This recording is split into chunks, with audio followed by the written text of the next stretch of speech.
What's going on, folks? Look, it's NBA draft night. It's the first round. The Washington Wizards had these. They started the night with the second overall pick, which we all knew going into this. We got Cardo Dudley Jr. here, who's clearly at Capital One Arena. I'm at home. You know the red background, obviously. That said, look, they had a second overall pick. They made a trade to get the 14th overall pick. They traded to get the 14th overall pick. At least looking on Twitter, I know Twitter is just a small portion of real life, a very small portion. Some of y'all weren't big fans about who moved in that trade, so we'll start there, right? The night started with the Wizards trading Denny Avdia to Portland for the 14th overall pick in tonight's draft. They also get a 2029 first rounder and 2 future second round picks. So I'm sure by the end of the night, we'll know exactly, all the particulars or what have you.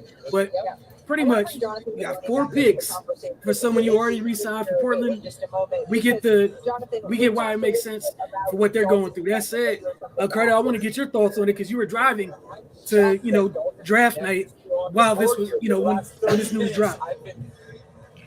I mean, he's a young player on the rise. He can do a lot of things. Versatile defender. Got better as a scorer, playmaker, play a little point forward and whatnot.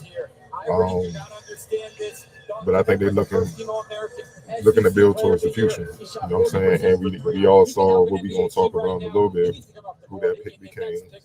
And also, the draft class that's coming next year is loaded. So, it's a rebuild.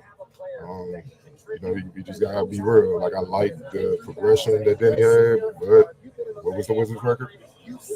All right, so when you that bad, everyone's pretty much expendable unless you're a Hall of Fame talent or whatnot. So, you can be in the uproar about that, but with the talent and the picks that they've gotten and also the position that they're in moving forward, how can you be mad at it? Yeah, I think this is one of those things where this is why when they went out and got this new regime, this is why. So you can, obviously you had to get through what you had to get through last year, but it's about maintaining flexibility so you can pivot and take advantage of things. Tonight was a great example. That part of tonight was a great example of it. Like you said, that leads us to this part, though. This is what they did with this second overall pick. They selected Alex Sarr. You talked about him 2 weeks ago on the Focus TV.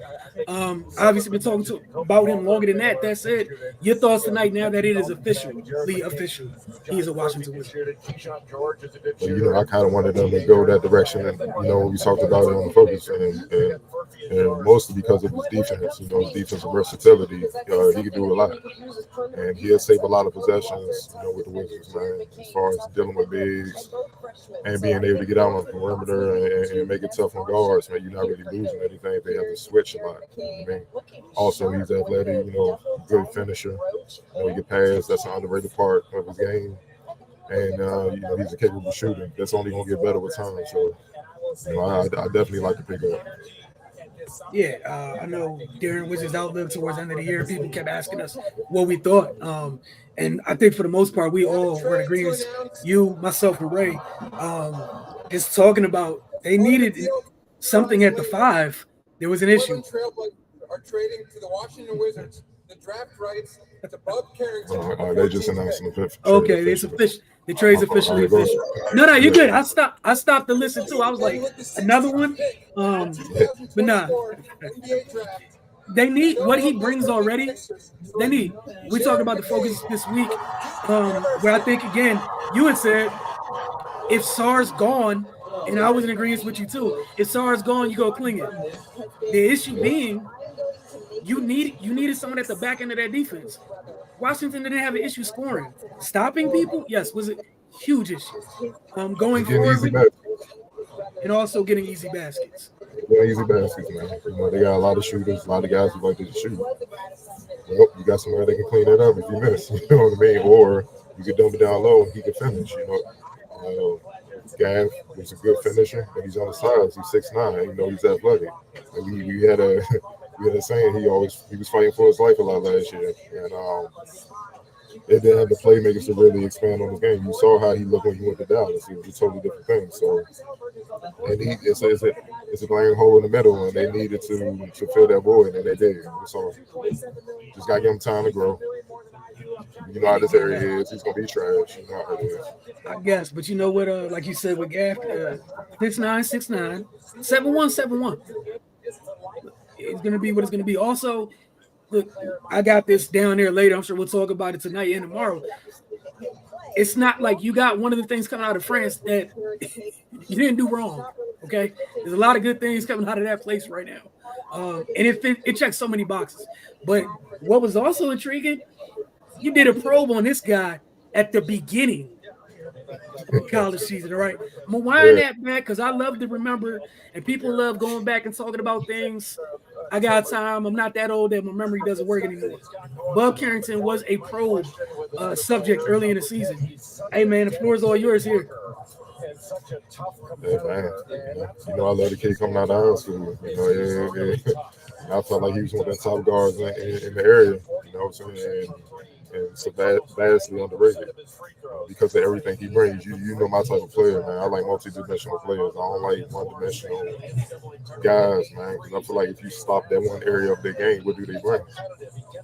They're going to have to sit. You know what I'm saying? But he can kill you in a multitude of ways. And I think he only got better when he went to Pitt on the cable. One thing with him is, you know, he can play both guard spots. He started out at point guard at Pitt, did his thing. Got the triple-double. I think he's the youngest in program history to get a triple-double there.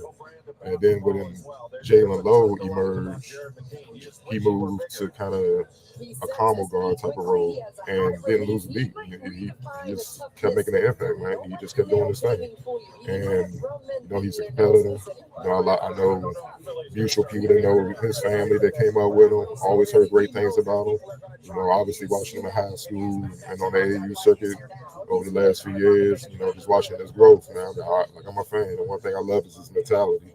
You know, it's tough playing here if you're from here.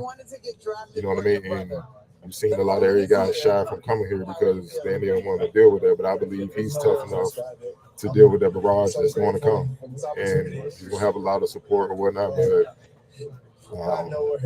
yeah, they got their floor general. I think he can fit right in. You know, defend, be a triple-double threat, be able to score, master how to pick and roll, knock down over shots. He'll fit right in, man. Look, him, and I think people are underestimating the Lyle Coulibaly coming back next year even better, more season and stuff. And that's a big reason why I think Sarr, but his representation was angling like, yo, we're not trying to go to Atlanta, we ready to go there. I think that was a big part of it, man. So now with him and Carrington, oh man, I love that young nucleus, man. And the thing that they both bring is versatility and impact on both ends of the floor, which is what the Wizards didn't have last year. So, yeah, I'm ready to see them hit the ground running, man. You know, they're doing their thing upstairs for sure. Yeah, and this is the thing. Anytime you're starting over, what you want to look for is those building blocks, right? We talked. You brought. You mentioned Bilal last year. I think you got three pillars here, right? And again, this is me personally. You got three pillars for where you want to go. And I think the cool thing you mentioned is the thing that they all share is that mentality. They have a shared mentality, which is reflected on both ends of the floor. You talk about Carrington, yeah, 6'3", some change and whatnot.